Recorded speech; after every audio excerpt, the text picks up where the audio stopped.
নমস্কাৰ সকলোকে আমাৰ ইউটিউব চেনেল কেৰিয়াৰ প্লাছ আসামলৈ স্বাগতম জনাইছোঁ। আজিৰ এই ভিডিঅ'ত আমি মেথছৰ এটা ইম্পৰ্টেণ্ট টপিক পাৰ্চেণ্টেজৰ বিষয়ে বা শতাংশৰ বিষয়ে আমি কনচেপ্ট আৰু লগতে কিছুমান MCQ ডিছকাছ কৰিম। আপোনালোকে আমাক কেৰিয়াৰ প্লাছ আসাম চাৰ্চ কৰি পেলাই টেলিগ্ৰাম আৰু ইনষ্টাগ্ৰামত ফ'ল' কৰিব পাৰিব। পাৰ্চেণ্টেজৰ আমি MCQসমূহ ছল্ভ কৰাৰ আগতে প্ৰথমতে আমি পাৰ্চেণ্টেজৰ কনচেপ্টসমূহ চাওঁ আহক। পাৰ্চেণ্টেজ চেপ্টাৰটো এনেকুৱা এটা চেপ্টাৰ হয় যোনটো চেপ্টাৰ আমি যদি এবাৰ পঢ়ি লওঁ তেতিয়া আমাক বহুত এৰিথমেটিকৰ বাকীখিনি চেপ্টাৰটো আমাৰ ইয়াৰ কাম আহি থাকে। এতিয়া প্ৰথমতে আমি বুজোঁ যে পাৰ্চেণ্টেজ শব্দটোৰ মিনিংটো কি হয়। এতিয়া আমি এই পাৰ্চেণ্টেজ শব্দটো দুটা ভাগত আমি ভাগ কৰি পেলাব পাৰোঁ। কেনেকৈ? পাৰ্চেণ্টেজৰ পাৰ আৰু চেণ্ট। এই চেণ্টটোৱে সদায় বুজায় কি 100,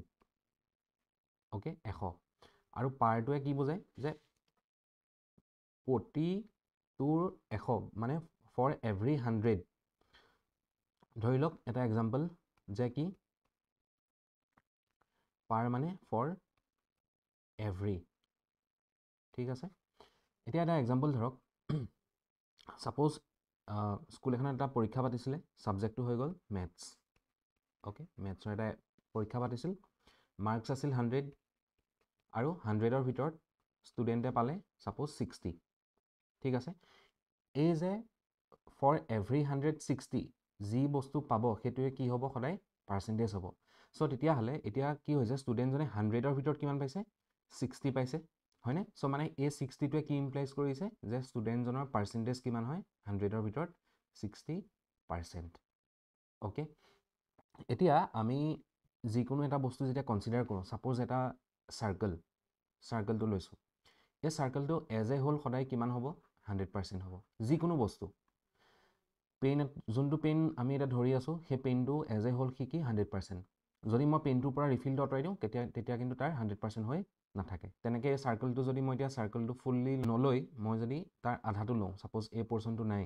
তেতিয়াহ'লে এই চাৰ্কলটো কিমান হ'ব, 100% হ'ব জানো? নহয়, তাৰ ধৰক 90% মান হৈ গ'ল,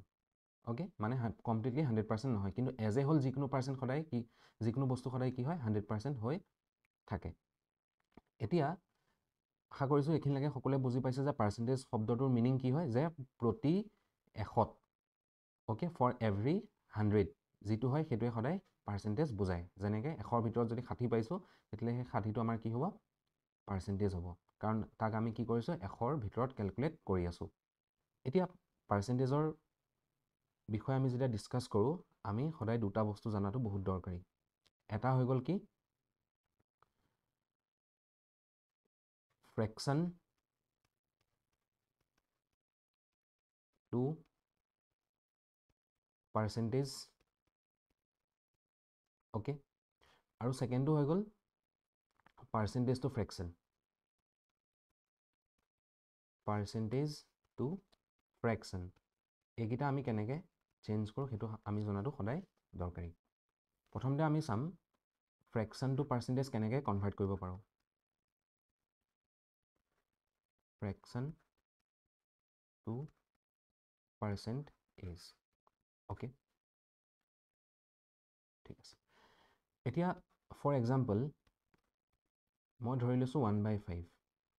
এই 1/5টোক যদিহে মই পাৰ্চেণ্টেজলৈ কনভাৰ্ট কৰিব লগা হয় তেতিয়া মই কি কৰিম, সদায় এই 1/5ৰ লগত মই 100টো পূৰণ কৰি দিম। চ' তাৰ পৰা যদি মই চিম্প্লিফাই কৰোঁ তেতিয়াহ'লে মই কি পাম, 20% পাম। চ' আমি কি বুজিলোঁ যে 1/5ৰ ইকুইভেলেণ্ট পাৰ্চেণ্টেজটো কিমান হয়, 20%। তেনেকৈ আৰু এটা এক্সাম্পল চাওঁ, 3/4। 3/4টোক যদি মই পাৰ্চেণ্টেজলৈ কনভাৰ্ট কৰিব লগা হয় কি কৰিম, 3/4ক মই আকৌ 100ৰে পূৰণ কৰি দিম, হয়নে? কাৰণ পাৰ্চেণ্টেজৰ মিনিংটো হৈ গ'ল পাৰ 100, ঠিক আছে। চ' 4য়ে 25 গুণ যাব, 25 3 গুণ কিমান, 75, 75। চ' 3/4ৰ ইকুইভেলেণ্ট পাৰ্চেণ্টেজটো কিমান হৈ গ'ল, 75%। চ' আমি এইটোৱে মনত ৰাখিব লাগে যে A/Bক যদি পাৰ্চেণ্টেজলৈ কনভাৰ্ট কৰিব লগা হয় তেতিয়াহ'লে মই A/Bৰ লগত সদায় কি মাল্টিপ্লাই কৰিম, মাল্টিপ্লাই কৰি দিলে সেই ফ্ৰেকশ্যনটো সদায় পাৰ্চেণ্টেজলৈ কনভাৰ্ট হৈ যাব ফাইন চ' এতিয়া নেক্সটটো চাওঁ নেক্সটটো হৈ গ'ল কি যে আমি পাৰ্চেণ্টেজটো ফ্ৰেকশ্যন কেনেকৈ কনভাৰ্ট কৰিব পাৰোঁ percentage to fraction okay so' percentage যেতিয়া আমি লিখোঁ পাৰ্চেণ্টেজ শব্দটো আমি যেতিয়া লিখোঁ তাৰ মিনিংটোৱে হৈ গ'ল শ্বৰ্টকৈ এনেকৈ লিখে পাৰ্চেণ্টেজটো তাৰ মিনিংটোৱে হৈ গ'ল 1/100 মানে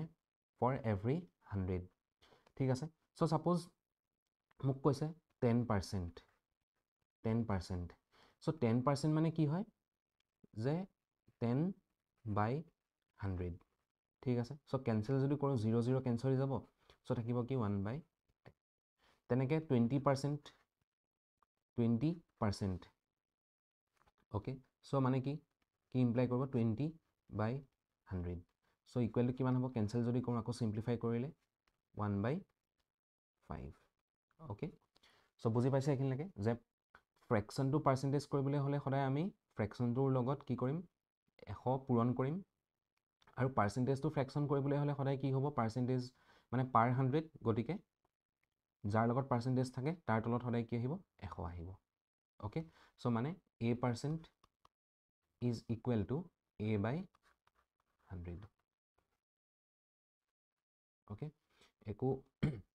মনত ৰাখিব নালাগে জাষ্ট আমি চিম্পলি বুজিলেই হ'ল কথাখিনি অট'মেটিকেলি আমাৰ মনত থাকি যাব এতিয়া এটা কনচেপ্ট আমি এটা বুজোঁ যে কি কনচেপ্টটো এইটো কনচেপ্ট মানে এইটো প্ৰপাৰ্টি হয় এটা ফ্ৰেকশ্যনৰ যে a% অফ b সমান কাৰ হ'ব b% অফ a চ' এইটো আমি প্ৰুভ কৰি চাওঁ এক্সাম্পল এটা লৈছোঁ যে এই যোনটো প্ৰপাৰ্টি এই প্ৰপাৰ্টিটো মিনিংটো কি হয় যে মই যদি লিখোঁ 10% অফ 100 ঠিক আছে এইটো সদায় কাৰ সমান হ'ব 100% অফ a চৰি 10 অ'কে কেনেকৈ হ'ব চাব চ' মই যদি লেফ্ট হেণ্ড চাইডে চল্ভ কৰোঁ প্ৰথমতে 10/100 ইনটু 100 চ' 100 কেঞ্চেল হৈ যাব থাকিব কিমান 10 তেনেকৈ যদি মই ৰাইট হেণ্ড চাইডেও চাওঁ 100 মানে 100% মানে 100/100 ইনটু 10 চ' 100 কেঞ্চেল হৈ গ'ল থাকি গ'ল আকৌ মোৰ কি 10 চ' প্ৰপাৰ্টিটো আমাৰ কি হৈ গ'ল প্ৰুভড হৈ গ'ল হয়নে প্ৰপাৰ্টিটো আমাৰ প্ৰুভড হৈ গ'ল বুজি পালে চ' মানে কি বুজাইছোঁ যে মই যদি লিখোঁ 5% অফ 10 10ৰ যদি 5% বিচাৰোঁ বা 10ৰ 10% অফ 5ও যদি বিচাৰোঁ দুইটাৰে মিনিংটো কি হয় ছেইম হয় বুজি পালে মানে 5/100 কৰিলে 5/100 ইনটু 10 কৰিলে যি পাম 10/100 ইনটু 5 কৰিলেও মই একেই পাম চ' ইয়াৰ ভেলুটো কিমান আহিব 10 কেঞ্চেল হৈ যাব 1/2 হয়নে নহয় 1/2 চ' তেনেকৈ যদি চাওঁ 0 0 কেঞ্চেল হৈ যাব 5 2 ওপৰত থাকিব 1 তলত থাকিব 2 মানে 1/2 একেই পাইছোঁনে আনচাৰটো চ' এইটোৱে প্ৰপাৰ্টিটো যে কি a% অফ b সদায় কি হয় b% অফ a হ'ব অ'কে যেতিয়া আমাৰ পাৰ্চেণ্টেজৰ প্ৰশ্ন আহে ছাপ'জ আমাক দিয়া আছে 16/23% 16 and 2/3% সেই 16 and 2/3%টো সহজতে তাৰ ফ্ৰেকশ্যন ভেলুটো কি হ'ব সেইটো ক'বৰ কাৰণে আমি কি জানিব লাগে এখন ফ্ৰেকশ্যনছৰ কিছুমান ভেলু আমাৰ মনত ৰখাটো বহুতেই দৰকাৰী চ' সেই ভেলুকেইটা কি কি হয় আমি চাওঁ আহক চ' ফ্ৰেকশ্যন টু পাৰ্চেণ্টেজ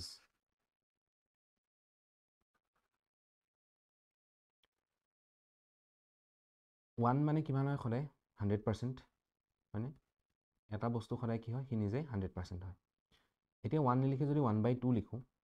তেতিয়াহ'লে মই তাৰ পাৰ্চেণ্টেজটো কেনেকৈ উলিয়াম 1/2 ইনটু 100 হয়নে চ' মানে কিমান হৈ গ'ল 50% অ'কে চবতে মই 100 পূৰণ কৰি নেদেখাওঁ ডাইৰেক্টলি তাহাঁতৰ ভেলুখিনি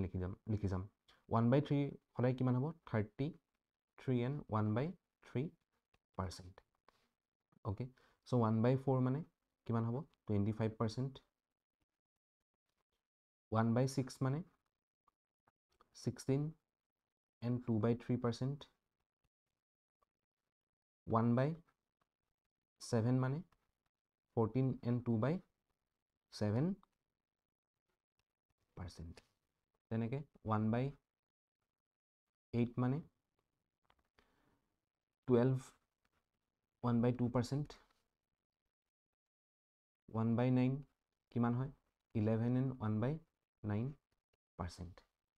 অ'কে আৰু 1/10 অথনি চাইছিলোঁ 1/10টো সদায় কিমান হয় 10%, তাৰ পৰা আহিলে 1/11, 1/11 মানে 9 and 1/11%, 1/12 1/20 লৈকে আমি জানি থোৱাটো ভাল, 1/12 মানে 8 and 1/3%, 1/13 1/13 মানে কিমান হয় সদায় 7 and 9/13%, অ'কে 1/14 মানে কিমান হয় 1/14 মানে হয় 7 and 1/7%, 1/18 1/15 1/15 মানে কিমান হয় 6 and 2/3%, 1/16 1/16 মানে 6 and 1/4%, তেনেকৈ 1/17 যদি আমি ফ্ৰেকশ্যনটো পাৰ্চেণ্টেজ উলিয়াওঁ কিমান পাম 5 and 15/17%, অ'কে চ' 1/18 যদি চাওঁ 1/18টো হয় 5 and 5/9%, 1/19টো কিমান হয় সদায় 5 and 5/19%, আৰু কি থাকি গ'ল 1/20 এইখিনি লিখিছোঁ 1/20টো 1/20 কিমান হয় 5%, এতিয়া চাওক এই টেবুলখন আমি যদি মনত ৰাখিবলৈ চেষ্টা কৰোঁ একেচালে মনত আমাৰ নাথাকিব পাৰে, ঠিক আছে চ' টেবুলখন মনত ৰখা ৱেটো কি হয় এটা চাব যেতিয়া ফ্ৰেকশ্যনৰ ডিনমিনেটৰ এইটো হৈ গ'ল নিউমাৰেটৰ তলৰটোক কয় ডিনমিনেটৰ হয়নে, যেতিয়া ফ্ৰেকশ্যনৰ ডিনমিনেটৰটো অড নাম্বাৰ হয় ঠিক আছে অড নাম্বাৰ মানে যোনবিলাক দুইৰে হৰণ নহয় ডিভিজিবল নহয়, ঠিক আছে চ' তেতিয়া তাৰ যোনটো পাৰ্চেণ্টেজ হ'ব তাৰ পাৰ্চেণ্টেজৰ ডিনমিনেটৰত সদায় কি থাকিব সেই অড নাম্বাৰটোৱে থাকিব, যেনেকৈ 1/3 চাওক 3টো এটা অড নাম্বাৰ হয় চ' ইয়াৰো ডিনমিনেটৰত কি আছে অড নাম্বাৰটোৱে আছে, ঠিক আছে যেনেকৈ 1/7 1/7ৰ 7টো কি হয় অড নাম্বাৰ চ' ইয়াৰ ফ্ৰেকশ্যন পাৰ্চেণ্টেজটো ফ্ৰেকশ্যন কনভাৰ্জনত যোনটো ফ্ৰেকশ্যন আহিছে তাতো কি আছে ডিনমিনেটৰত 7 আছে, তেনেকৈ 19টো এটা অড নাম্বাৰ চাওক ইয়াতো কি আছে 19 আছে, অ'কে চ' সেইটো আমি জাষ্ট মনত ৰাখিলে হ'ল, কিন্তু তাৰ লগতে কেইটামানৰ যেনেকৈ মই লিখিছোঁ 16 1/6ৰ পাৰ্চেণ্টেজটো কি হয় 16 and 2/3%, তাৰ চিম্প্লিফাইডটো আমি জানি থ'ব লাগে কিছুমানৰ যেনেকৈ 16 ইয়াৰ কি হ'ব 16.66%, অ'কে 1/3 33.33%, অ'কে আৰু কিহৰ জনাটো দৰকাৰী আমি জনাটো দৰকাৰী আৰু 12 and 1/2 মানে কিমান হ'ব 12.5% হয়নে, চ' 11 and 1/9টো সদায় কিমান হয় 11.11%, অ'কে চ' 9 1/11টো কিমান হয় এইটো জনাটো দৰকাৰী 9.09%, অ'কে তেনেকৈ আৰু এটা জনাটো দৰকাৰী 1/16টো কিমান হয় 6.25%, অ'কে চ' এইখিনি আপোনালোকে কি কৰিব এটা স্ক্ৰীনশ্বট ল'ব আৰু সদায় যদি চাই থাকোঁ সদায় যদি প্ৰেক্টিছ কৰি থাকোঁ আমাৰ অট'মেটিকেলি এইখিনি মনত ৰৈ যাব,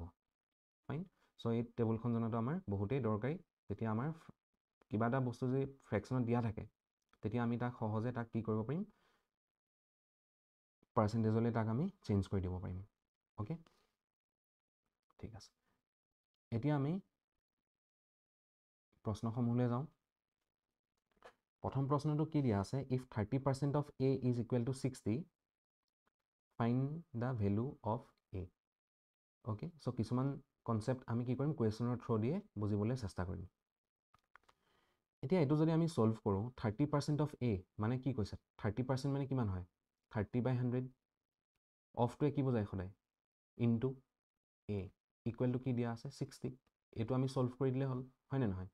0 0 কেনসেল হৈ যাব থাকিব আমাৰ ওচৰত কি 3/10 a is equal to 60 so 3 এ যদি এটো কেনসেল কৰো কেনসেলটো আপোনালোকে যেনেকৈ যিমান সহজে পাৰে সিমান সহজে কৰিব এফএল থাকি যাব 20 so a is equal to কিমান হৈ গল তেতিয়া হলে 200 হয়নে so তেলে a এর ভ্যালুটো আমাক ফাইন্ড কৰিব কৈছিলে a ভ্যালুটো আমি কিমান পালো 200 পালো অপচন a টো শুদ্ধ হ'ব ওকে নেক্সট চাও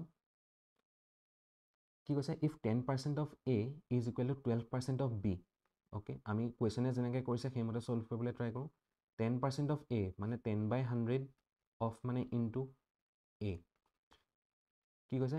is equal to কিমান কৈছে 12% of b মানে 12/100 into b তেতিয়া হলে 15% of a is equal to what percent of b খুলিছে প্ৰথমতে আমি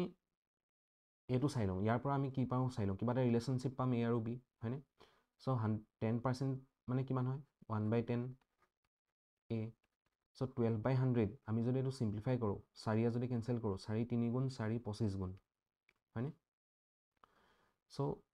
আমি কিমান পাম 3/25 a b so তেতিয়া হলে 5 যদি কেনসেল কৰো 5 5 গুণ 5 2 গুণ হয়নে so আমি এতিয়া a/b কিমান পাই যাম 6/5 পাই যাম হয়নে এটো আমাক এটা কি দিলে ৰিলেশনশিপ দিলে যে a ভ্যালুটো 6 হয় b এর ভ্যালুটো কিমান হয় 5 হয় ওকে so এতিয়া আমাক কি খুদিছে 15% of a so 15% of a is equal to what percentage of b মানে b এর কিমান পার্সেন্ট হ'ব খুদিছে ওকে আমি ধৰিলো যে x% of মানে of b so 15% মানে কিমান হয় 15/100 of a মানে কিমান 6 x% মানে x/100 into b হয়নে so আমি যদি চাও a ডিনোমিনেটৰ আমি কেনসেল কৰি দিব পাৰো ঠিক আছে নে so এতিয়া যদি চাও b এর ভ্যালুটো আমি জানো b এর ভ্যালুটো কিমান আছিল 5 হয়নে so 5 এফলে কেনসেল হৈ যাব 3 so x ইকুৱেল টু আমি কিমান পাই গলো 18 হয়নে 18 পাই গলো ফাইন so তেতিয়ালে আমি কি ক'ব পাৰো যে 15% of a is equal to কিমান হ'ব 18% of b হ'ব গতিকে অপচন b টো আমাৰ ইয়াত শুদ্ধ হ'ব ওকে এই প্ৰশ্নটোত আমি এতিয়া পাৰ্সেন্টেজ ইনক্ৰিজ হলে কি হয় কেনেকৈ কৰিব লাগে পাৰ্সেন্টেজ ডিক্ৰিজ হলে কেনেকৈ কৰিব লাগে সেই কনসেপ্টটো আমি ইয়াতে শিকিম সো ইয়াত কি কোৱা আছে এ number which when increase by 16 and 2/3% it becomes 3430 the original number is এতিয়া যদি ফ্ৰেকশনটো পার্সেন্টেজ যদি চাই তাত আমি দেখিছিলো যে 16 and 2/3% মানে কিমান হয় 1/6 হয় ঠিক আছে এই যে ফ্ৰেকশনটো লিখিলো ইয়াত যদি মই কওঁ যে অৰিজিনেল নাম্বাৰটো যদি 6 আছিলে তাত এক বাহি পেলাই এতিয়া সেই নিউ নাম্বাৰটো কিমান হৈ গল এক বাহি পেলাই 7 হৈ গল ওকে 7 হৈ গল সো আমাক কৈছে যে এই 7 টো এতিয়া কিমান হৈ গল কাৰ সমান হৈ গল 3430 সো 7 মানে যদি 3430 এক মানে কিমান এক মানে কিমান হ'ব 490 হ'ব হয়নে কেনেকৈ পাইছো দেখুৱাই দিও 3430 divided by 7 সো 7 যদি কেনসেল কৰি দিয়ে কিমান পাব 49 সো এক মানে কিমান পালো তেতিয়া হলে 49 পালো ঠিক আছে সো আমাক খুদিছে অৰিজিনেল নাম্বাৰটো কি আমি গম পালো যে একৰ সমান কিমান একটোৱে সদায় কিমান বুজায় 49 তেলে 6টোৱে কিমান বুজাব 6টো অৰিজিনেল নাম্বাৰ কিমান হ'ব 49 into 490 হ'ব 490 into 6 চ' 490 ইনটু 6 যদি কৰোঁ এইখিনি লিখিছোঁ আনচাৰটো কিমান পাম 0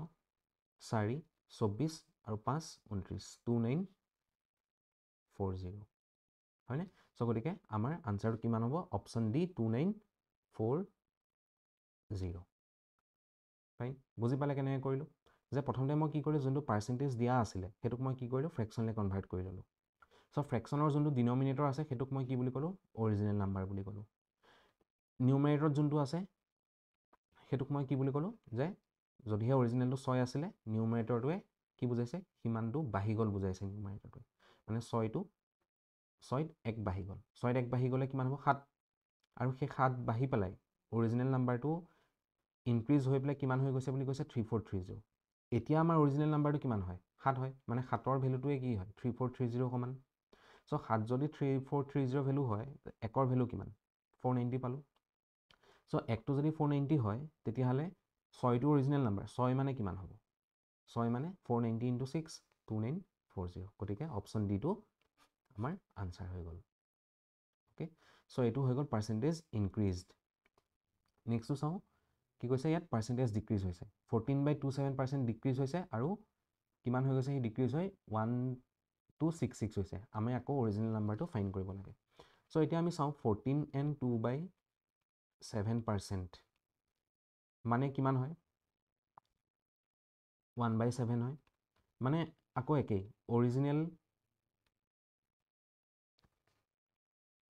অৰিজিনেল নাম্বাৰটো যদি 7 আছিলে তাত নিউ নাম্বাৰটো 1 কমি পেলাই কিমান হৈ গ'ল 6 হৈ গ'ল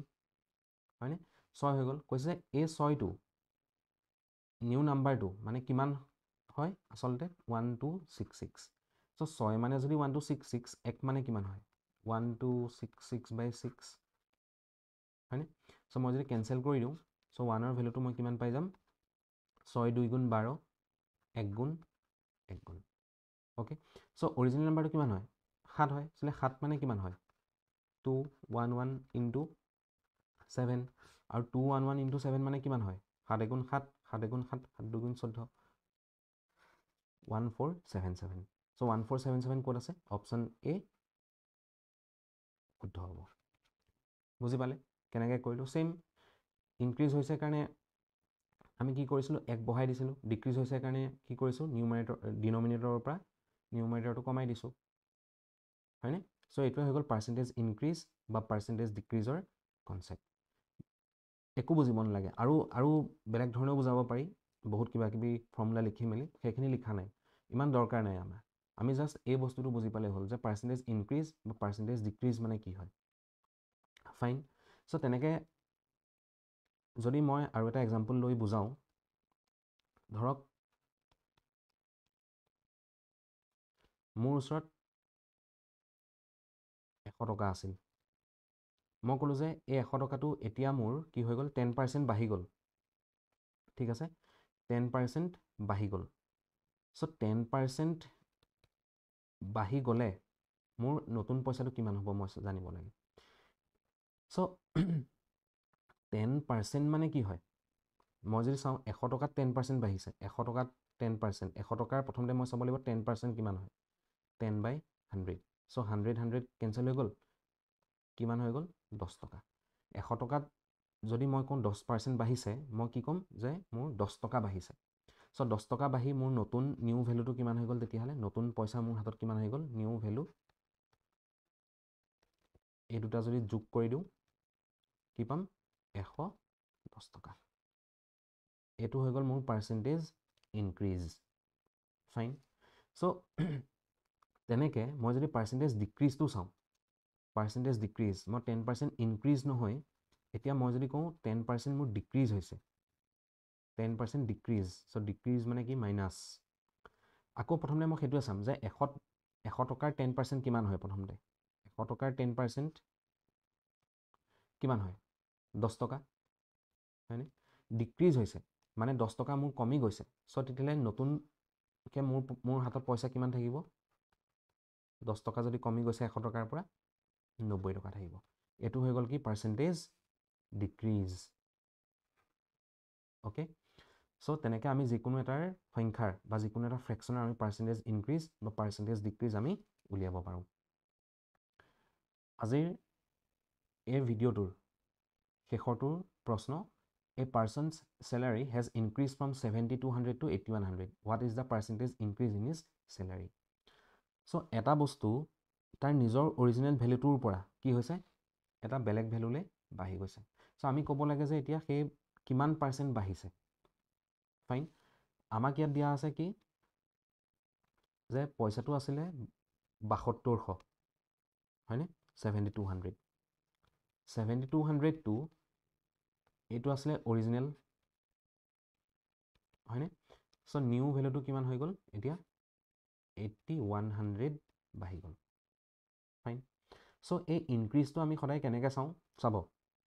যেতিয়া বস্তু এটা ইনক্ৰিজ হয় তেতিয়া আমি সদায় কি কৰোঁ, তাক কাৰ লগত কম্পেয়াৰ কৰোঁ, অৰিজিনেল ভেলুটোৰ লগত কম্পেয়াৰ কৰোঁ, হয়নে নহয়। যেনেকৈ ধৰক আমাৰ আজি বয়স বাঢ়ি 20 বছৰ হ'ল ছাপ'জ, কথাটো কৈছোঁ,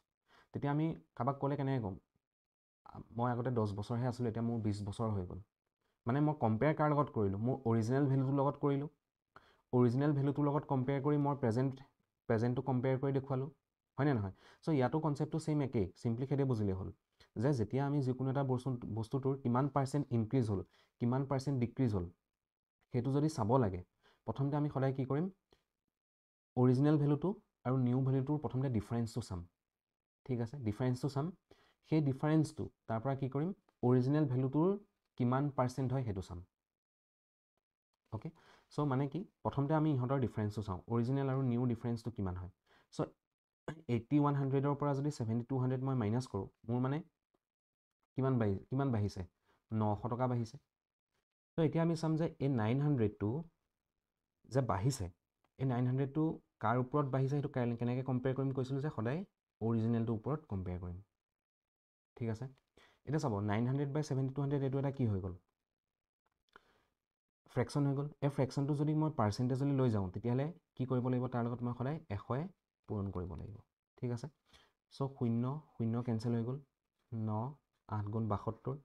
চ' 1/8 ইনটু 100%। চ' 1/8 ইনটু 100%, মানে 1/8ক যদি মই ফ্ৰেকশ্যনলৈ কনভাৰ্ট কৰি দিওঁ, এটা ফ্ৰেকশ্যন পাৰ্চেণ্টেজত যদি কনভাৰ্ট কৰি দিওঁ, তাৰ ভেলুটো কিমান আছিলে হয়, 12 and 1/2%। চ' মানে 12.5%